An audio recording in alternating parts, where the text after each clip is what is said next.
guys, and welcome back to my channel.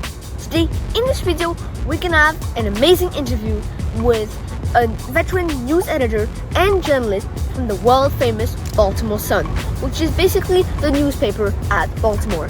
And he even had his own part in the HBO The Wire, which is a super famous TV show if you don't know already. And well, let's get right into this amazing interview with, well, David Ettlin.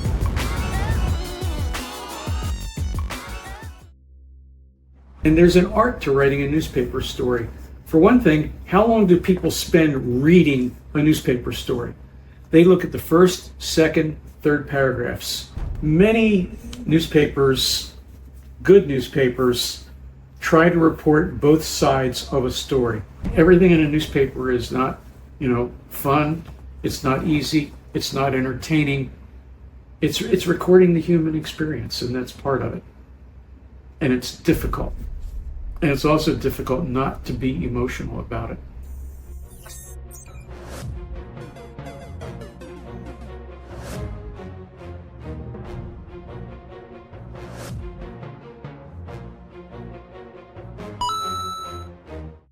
And here, guys, we have the person himself, David Ettlin, who is, well, like I told you, a veteran of the Baltimore Sun, and who is a veteran editor of journals and, well, journalist. So let's get right into the video.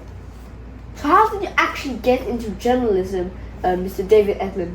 Well, when I was a young college student, 6 weeks into my first semester at a place called Baltimore Junior College, which was a college for students who didn't do so well in high school, I walked into the newspaper office because I was always a good writer.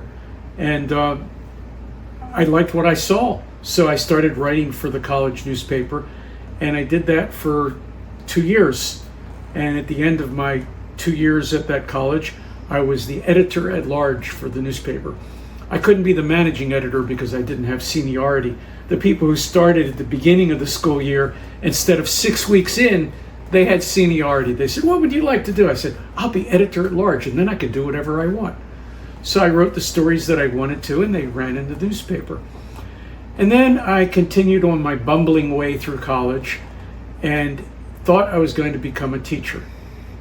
But I was married young, and I needed to make money to pay for rent and for food. So I got a job at the Baltimore Sun in a very low job in the newsroom. In those days, the stories came on teletype machines from all over the world. And somebody had to take care of those machines. So when a story started typing in and printing all by itself, my job was to cut the story off of the roll of paper as it was coming in and put the story into the basket for whatever editor should be receiving it. Sports story, national story, international story, feature story. And sometimes the important news would come in over one machine that was called the A-wire. And if its bells would start ringing, it was an alert that there was big news somewhere in the world. We didn't have an internet to look at. We didn't have computers. So the teletype machine going ding, ding, ding, ding, ding, ding, ding. And it was the international machine. I'd call the foreign editor, and he'd come over and see what story was coming in and take that story away with him. I did that job for 10 weeks through a summer. And then I was going to have to go back to school full time and quit. And I really liked the newspaper. I liked working with people whose names were in the paper every day as writers. And I got to know the editors, and they sort of liked me. So I said, I got to leave. I wish I could stay if there was some part-time weekend job. And just to my luck, a weekend job opened up on the morning newspaper's city desk as a clerk, an editorial assistant. And my job on weekends was to do the weather table that appeared in the newspaper. The weather, okay. And to write little fillers when a page was sort of like, didn't quite fill up at the bottom. They put a little public service story in, like a certain church was having a fundraiser, stories like that. So they would be all the news, and then there would be like an event. There'd be a little space down at the bottom that we got to fill this with something. So 1 or 2 paragraphs with a little tiny headline, and I would write those. And I would take dictation. Sometimes reporters all over the world. We had reporters in 9 different countries. including during the Vietnam War. We had a Vietnam correspondent, and they would call their stories into the newspaper, and I would take dictation, but I could only type with 2 fingers, and I was very fast. And what they liked about me was because I was a good writer, that I could fix their stories when I saw a mistake. I was better than the average editorial assistant. And it was on those typewriters. On typewriters, yeah. And the typewriters had 4 copies of each story. The news stories were written on what we call carbon sets. They have carbon paper in between each sheet, so when you would type on the front, an impression of it would go through on the other 3 copies. Except the further back in, the fainter the copy was. So the last copy was pretty hard to read. And I would type really hard so that I would get good impressions. And they liked what I did, but I was going to have to leave again after 1.25 years. I was going to have to go become a teacher. I had finished college, but with this weekend job. And I told the city editor that I didn't want to go. I'd rather stay with the newspaper than become a teacher, because I thought I was a pretty bad teacher. That's one thing I found out by learning to be a teacher, was I wasn't very good at it. So the city editor told me that he knew there was going to be a job opening. And this was like the end of August, the beginning of September, when I was going to have to leave. He said, but the job won't be available until October. You want to become a full-time editorial assistant for 2 more months, and then the job will open up, and I guarantee you, you will become a reporter. So I said, okay. So I told the city school system that I was not going to be a teacher, and I had to pay back my college tuition because it was free on condition that I teach for 2 years. So I paid back the money for the tuition, which wasn't very expensive in those days, and I started out at the Baltimore Sun as a reporter in 1968. October. 1968 was a very difficult year in the United States.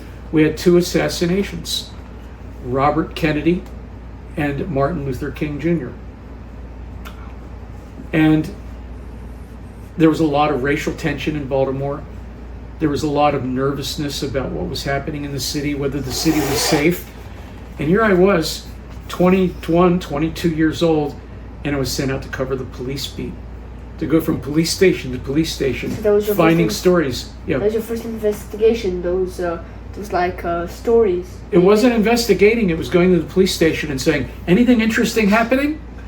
And sometimes stories would be interesting. Sometimes they'd be funny, like somebody got arrested for doing something stupid. And in those days, they had a courthouse right in the police station. So somebody who got arrested on Friday night would be in court Saturday morning. Or if he was arrested Saturday night, they'd have court Sunday morning. And I would cover these police station courts. And some of the stories were just hysterically funny. Some of them were tragic. There was a man who was robbed. He was very angry. So he jumped into his Cadillac convertible and chased after the guy who had robbed him and fired shots at him with his gun. But he hit the wrong person. And he came into court all dressed up in a beautiful suit and in the morning hearing. And the judge heard some testimony and said, we have to break for lunch, come back this afternoon. And he was free on bail. So he said, okay, I'll be back at 1 o'clock. At 1 o'clock in the afternoon, he comes back in the court and he's wearing a completely different suit, even prettier than the suit that he was wearing in the morning. And his fashion show in court became the story. I wrote stories about animals at the zoo, sometimes animals that tragically had died, sometimes animals that gave birth. Exciting when they have a new baby in the zoo. I would write feature stories I would find while chasing after stories in the police districts. And then they shifted me into county news and sent me out to a very remote county outside of Baltimore where I learned about how county government works. And so that was a whole different thing. And where I was covering courts as well as the government, the trials were much more serious. Like I covered my first murder trial. A woman was accused of murdering her husband. And she was found guilty of involuntary manslaughter because she had a really good excuse for stabbing him to death. What was it? He was beating her up. So it was an interesting thing, and I was learning about human nature. So one thing I found out about in covering the government, in Carroll County, Maryland, the government was run by 3 county commissioners. And they decided what to spend money on, what bills to pass to make local laws. And 2 of the 3 commissioners hated each other. They always voted against each other no matter what was involved. And so that meant that the 3rd county commissioner was the one who basically ran the county, because he would decide what to do. He would have to agree with one guy or the other guy. But whatever he decided was going to be what happened. So I didn't have to cover the government meetings. When I knew that there was an issue coming up, I would walk up to this, it was a crusty old farmer guy. I'd put my arm around him and I'd say, "Paul, what are you going to do?" And he told me what he would do. So I already had the story without having to cover the meeting, which usually happened at night. So yeah, like an early replay. Yeah, and then there was a university in the county seat of government. That town had a university called Western Maryland College, which has since changed its name. But Western Maryland College was just a beautiful school. And there were all sorts of interesting stories going on there. And so on a slow day, I would go to the college campus and I would find something to write about. And it was a lot of fun. Every time? Always. I could always find a story. So after 9 months of covering the county government, I was called downtown to the main newspaper office because one of the senior reporters, one of the best writers on the city desk, his job was called rewrite, which meant if a story was badly written, he fixed it. And if a story needed to be done by telephone, he would work on the telephone and interview somebody and write the story. He would help other reporters on stories, but he never knew what kind of story he would be writing from day to day. It would depend on what's happening and how many people are available to cover a story. If something had fallen through the hole where, nobody's covering the story, we need a story in tomorrow's paper. So the guy on rewrite gets the touch on the shoulder, say, "I need you to do this story." Well, one of those 2 reporters who was there got sick, and he was sick for 2 weeks with the flu. And they were looking for somebody who'd come into the city desk and fill in that spot.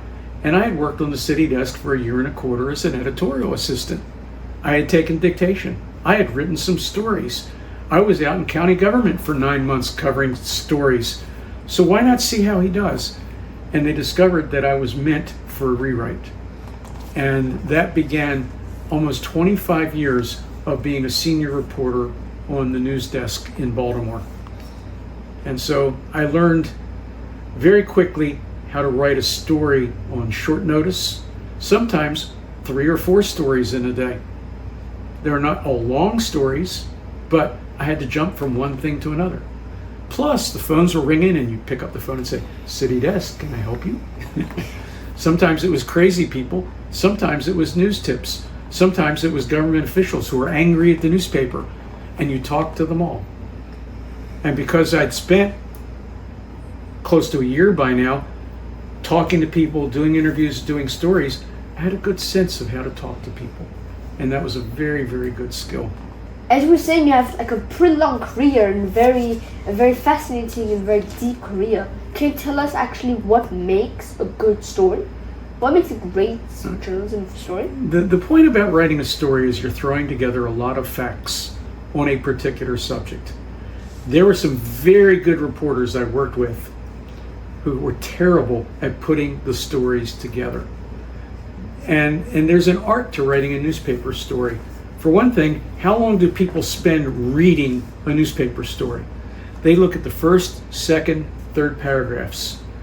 And if you don't have their attention, and if they don't know what your story is about by the time they've gotten to the third paragraph, they're not going to read it all the way through to the end. Particularly if a story starts on the front page and jumps into an inside page. Are they going to turn the page and read the rest of the story? you need to tell people pretty quickly what is important. What is this story about? Now, there are different approaches. There's the hard news lead, which says in the very first paragraph something dramatic happened.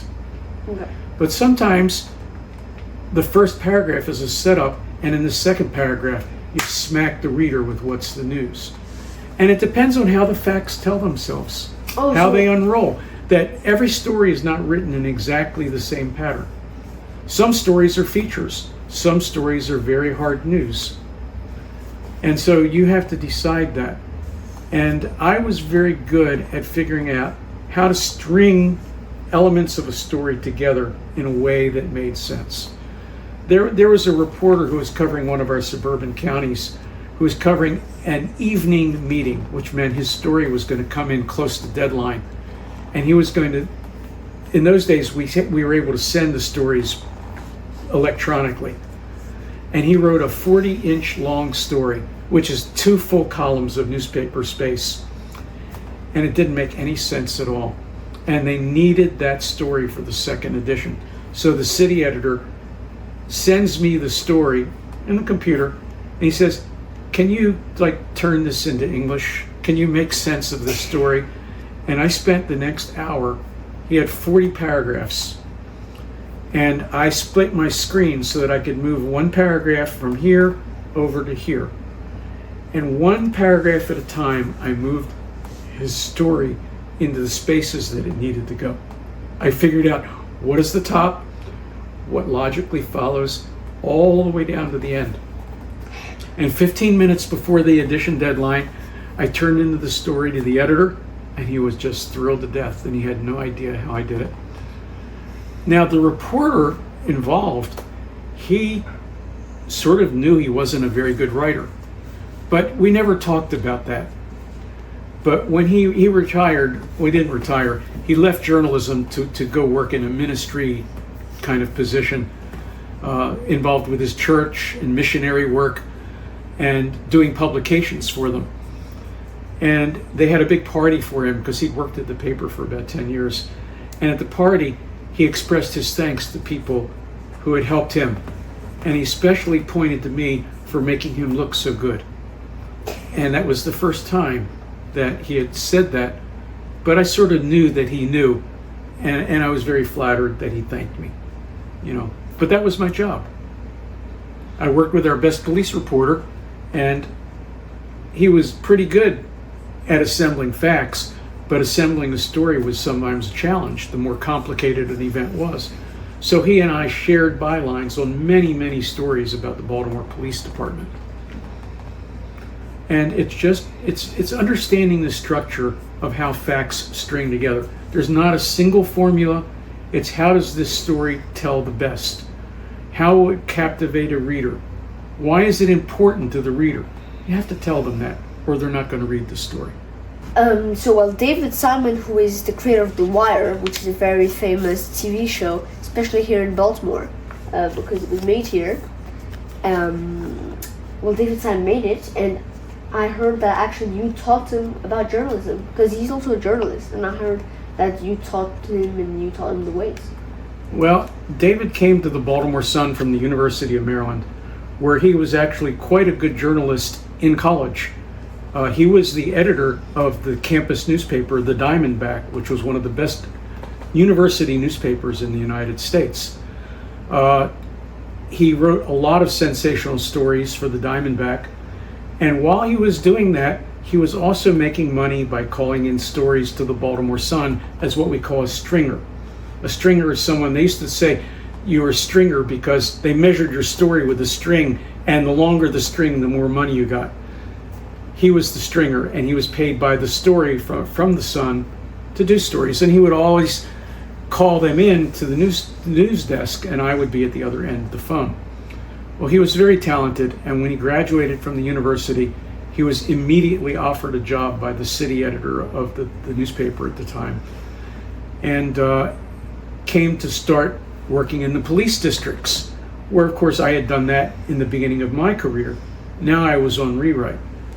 And as the guy on rewrite, I would be the person he would be calling in his stories to.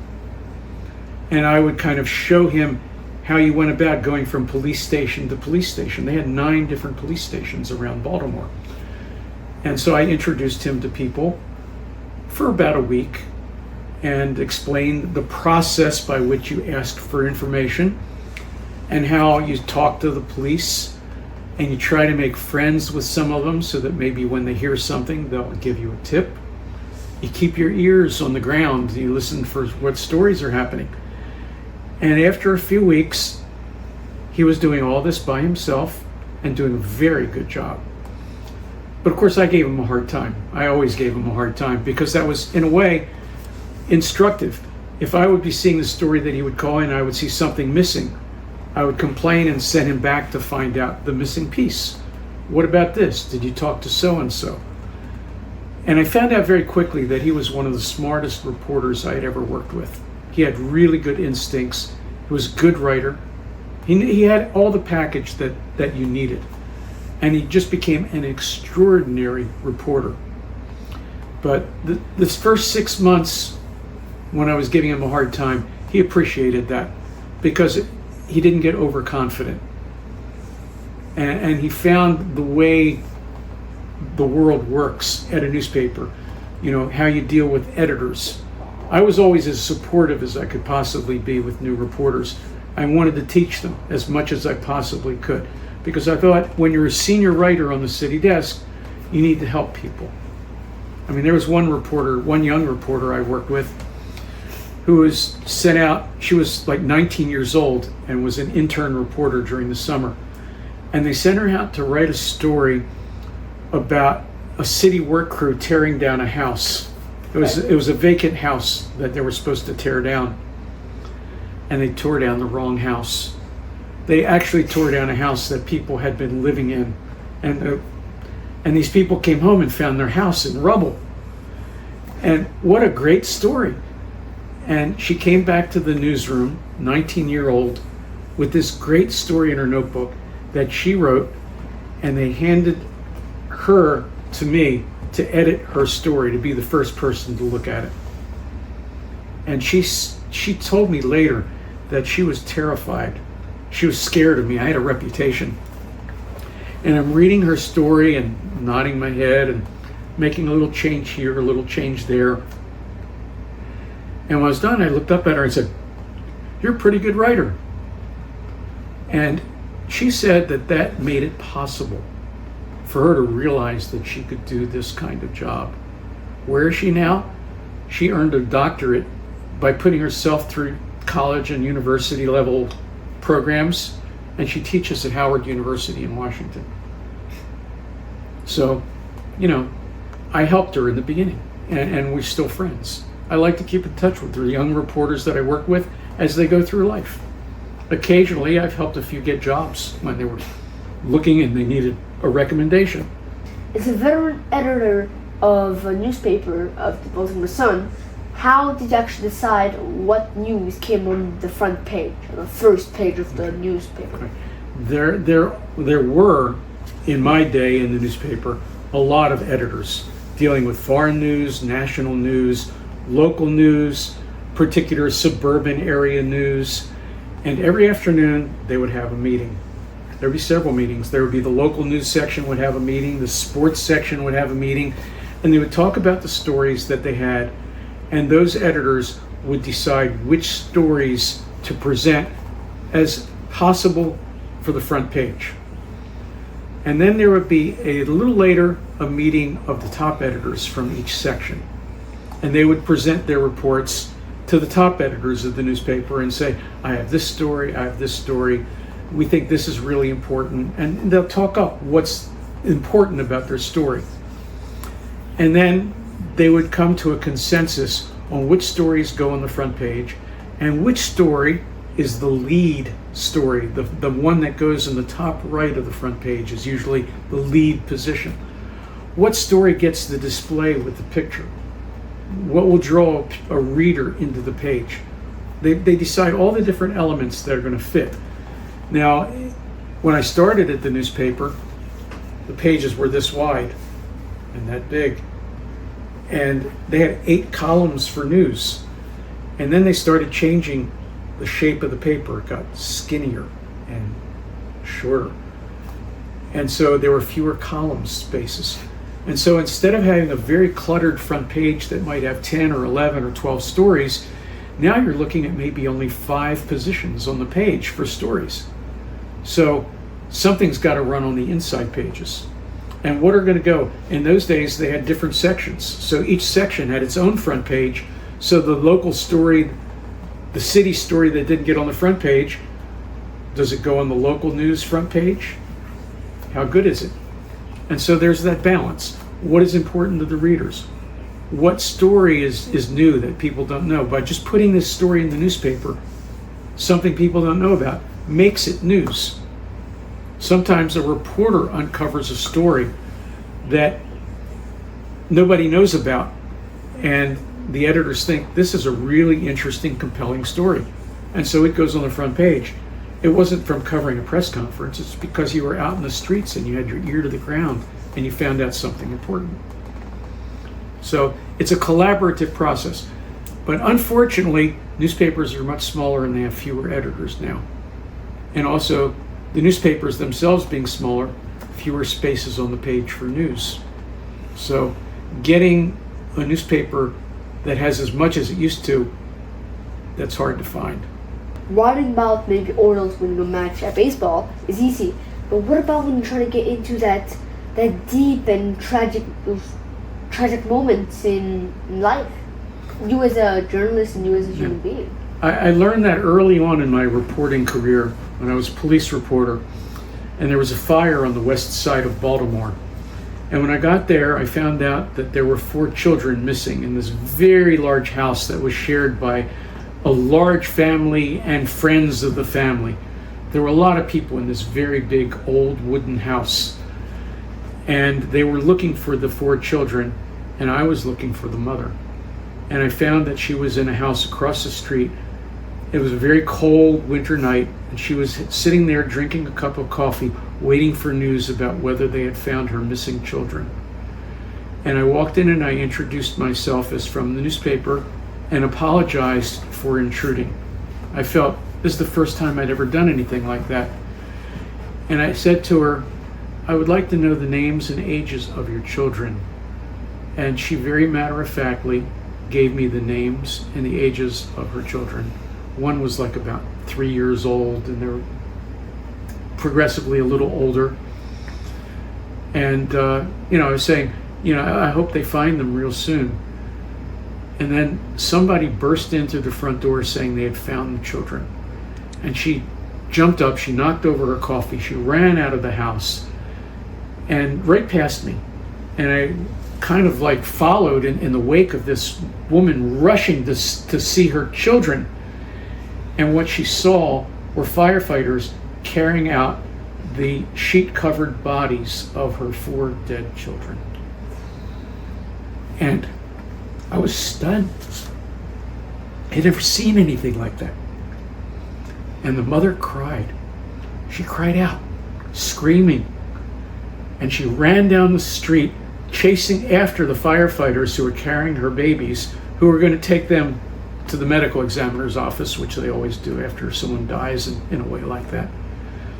And the TV people were chasing after her, cameras with lights, to get this tragic image. And I thought, why am I here? What did I just see? This is heartbreaking.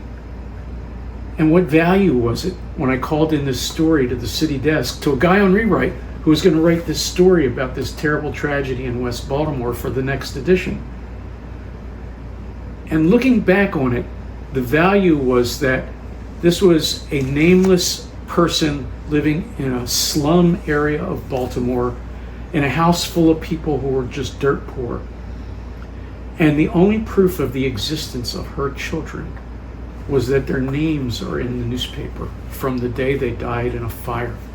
That it recorded an event and it recorded their existence. And if that's all I did, the story had value. Afterwards, there was a story of what caused the fire. And it was the fact that they were probably using candles for light, that the electricity had been turned off because the bill wasn't paid. I mean, I covered one fire once where 11 people were killed. It was a row house in Baltimore, and it was the worst one ever in Baltimore history. And I found out the night of the fire that there was either a space heater in the house because they didn't have any electrical power or heating, or it was candles they were using for light, and it turned out it was both of them. Somebody knocked over a candle and it ignited something, and it spread to a gas space heater that was in the living room, and the house went up in flames so quickly 11 people were killed. And the story was about the dangers and what happens to poor people when their power is cut off in the dead of winter. You know, there are laws now that limit when the power companies can turn off the power to protect people who just can't afford to pay.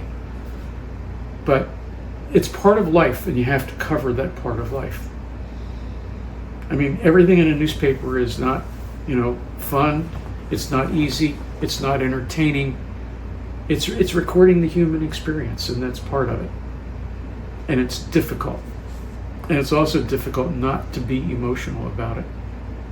So basically, guys, biases in journalism is basically having a different point of view. So it's basically the newspaper which has its own point of view on something.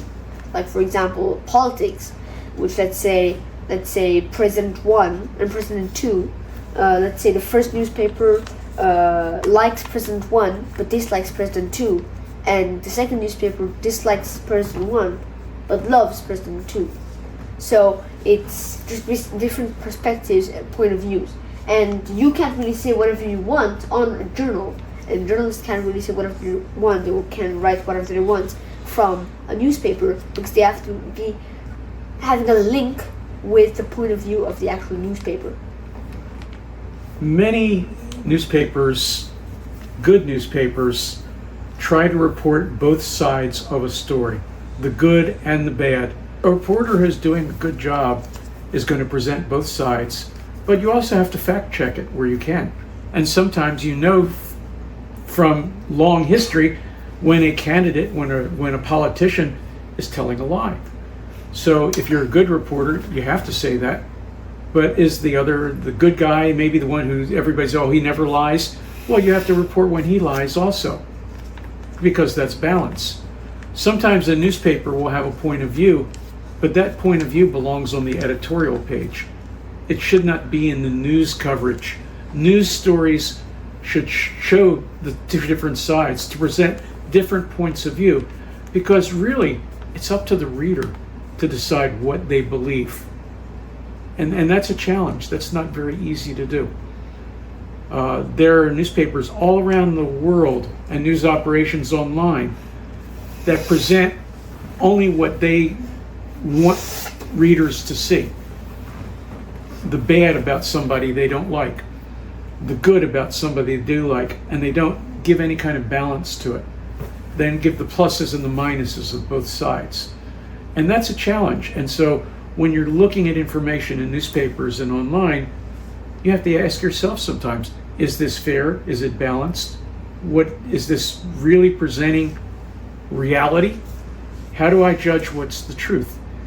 And it's a challenge for the reader to figure it out from all these different voices. But it's also a challenge for a reporter to write a story fairly that gives people the chance to sort it all out. How has it belonged to journalism? Because as we know, before we started those papers with those journals, and even before that, we were using lead to actually build the newspapers. Now it has evolved a lot, and now we actually have the online version of the newspapers. Technology's effect on newspapers has been to make the news instantly available electronically. People can find their news on a cell phone, on their computer, their television. There's news shows around the clock, constantly. If something important happens anywhere in the world, it's going to be on your television on one of these news channels almost instantly. It used to be that when a story would happen, that newspaper reporters would cover it. They'd have to go out and find the story, write the story would be edited, and it would go into the next day's newspaper. And people would read it, and it would be new to them. Unless they heard a little bit of it on radio, or they heard a little bit of it on what were very short television news programs. Back when I started the newspaper, the nightly news shows were 15 minutes or 30 minutes. And a lot of the stories they got came straight out of the newspaper.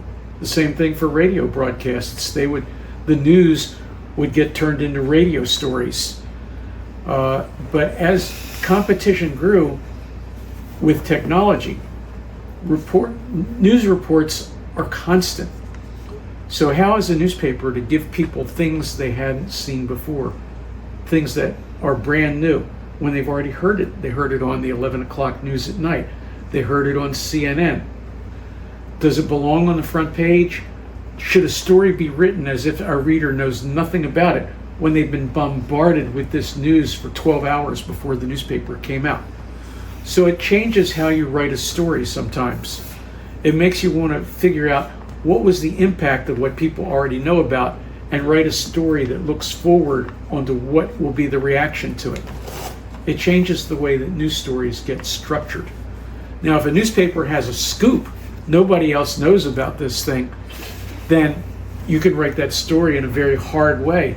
This is brand new. And of course, by the next morning, it'll be all over the TV, it'll be all over the wire services, it'll be out to the world. But at least the newspaper had it first. But now, it's very difficult for newspapers to be the one that tells people what happened. Yeah, because it's everywhere. Yeah. Then, because also most of the online, the CNN, BBC, all these things, they usually give the news the next day. It's it's not constantaneous, unlike the radio. Yeah. In America, the readers think that we're the most important, that the newspapers are very focused on local news, on news in our country, particularly local, but some national. But if you go traveling, like you go to London or you go to Berlin, Germany, and you look at their newspapers, you discover that the American news is not that prominent. That stories that will be on the front page in American newspapers are inside in a newspaper in Germany, that it's not as significant. And you realize that we're not the center of the universe.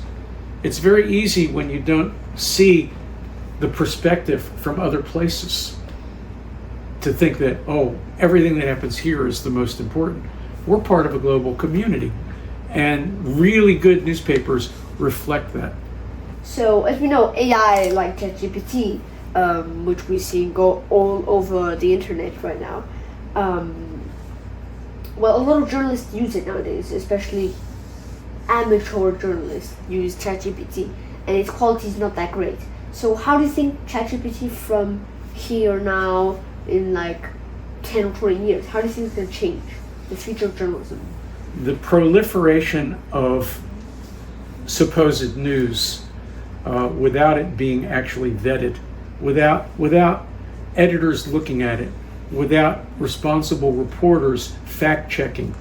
All these stories that are online have not necessarily gone through that process. And at the moment, nobody has come up with a way for AI to distinguish between fake news and real news. Because it's really, what you find on AI is just what people want to hear. AI is harvesting information from vast sources of the internet with incredible speed, but it really does not have a filter in that can sort out fact from fiction. And a lot of bad things fall into these fake stories that are not true. Or people use chat or AI to create a story that says something that may or may not have happened. Because I could hear that recently, like one time there was this thing of saying this famous football player, he died, and then I Googled, it was like, is this true? And then it was like, yes, it might be true, because this just came out of nowhere. And then when you look on the AI, it says, yes, it is true, because it's taken from what the internet thinks most of the time. Yeah. And it depends on which AI, but I could remember that there was this famous football player one time, this Messi's Argentinian football player, and this one day, afternoon, it was saying he died, and I was like... And he didn't. He didn't. It was just, some people thought he died in a car crash, but he didn't, he was fine. So it's There's a lot of fake news Yeah, he didn't even on the know. internet, and AI is not filtering it, it's just spreading it. And for people who read everything that comes out of the internet, they have a hard time discerning what's true and what's not. Well, because And so AI is not being helpful. The other thing is it's very easy to get AI to write a story if you give it, like for a sports story, you give it the numbers of what happened in a game and who did what in terms of who hit the home run, what inning, give it just a few little stray facts. It can create a 3 or 4 paragraph story that basically gives the facts of a sports event, but it doesn't have any flair to it. It's a formula. And it's writing things in a formulaic fashion. it continues always using the same way, like maybe starting with Yeah. an event, with saying Yeah. it used to be like that. So And that's where AI is being used in terms of news mostly, is in little inconsequential stories. But when AI starts producing big stories harvested from 150 or 200 different sources, some of which may be true and some of which may not, everything gets kind of muddied. And that's a danger that the world has to face. I mean, now you can create a video of a person that's fake and you think it's them. that's CGI. And then you can just spread it constantly in a country. And then another hardest thing is that it's like, if I could, like I told the event where I could see these people saying, "Oh, he died," and I was like, By the way, I you kind should of- never open up a file on Facebook or the internet that says so-and-so died, or isn't it terrible, something happened. Because No, it's I- almost always a virus embedded in that file. no, but I could just see when I type something in instead of the URL. Yeah. It just had one of the recent searches, one of the recommended searches. He died, and then also it's hard because, well, a lot of like it's like just buzzing. Everyone says, "Oh, this," and even it recommends to search that. So it really just makes you think fake news. Yeah, and you have to be careful. Unfortunately, a lot of people aren't careful. They believe what they read, and sometimes they're reading just sites that tell them what they want to hear. And that's dangerous. But in a way, that's what's happening politically in the United States. What is your advice and what's your message to people who want to become journalists and aspiring journalists? First thing, most important, is to be a very good reader and to learn to be an effective writer. Those are important skills to learn in school. But at the high school level and then into the university level, it's very important to study history and political science are 2 key areas. Some people who want to go into journalism, they go to the university and their major subject is journalism. And that should be the minor. Journalism itself is the writing of the stories, but you need to understand how things work in order to write those stories. You need to know the history behind them. And once you have that knowledge and a base of where to look to find out that kind of information by studying history and political science, then it becomes easier to go into journalism. And when you discover there aren't any jobs in journalism, to maybe go into foreign relations or government or any number of other fields in which being a good writer and Yeah. understanding history and the way things work makes it easier to get a job that fits into that pattern. I mean, journalism jobs are fewer because newspapers are dying because of the internet. And there aren't a lot of jobs on the internet where you can make a lot of money to make a living, and that's hard. To actually become a dedicated journalist, you're not going to get rich unless you end up writing a best-selling book. And there are very few people who do that. So it's challenging. So now we're coming to our last question at the end of this interview. And, well, what is your message? What is your message to the youth watching? What is your message to the viewers? And, yeah, what is it? Well, particularly for young people, it's to don't believe everything people tell you. That just because the government says something doesn't necessarily mean it's true. Look for another source. Hear what other people are saying. It's important to be well read. Sometimes countries make that difficult. And why would they do that? Well, because they want you to believe what they're telling you and not giving you a chance to hear other voices. So be careful. That's really the message.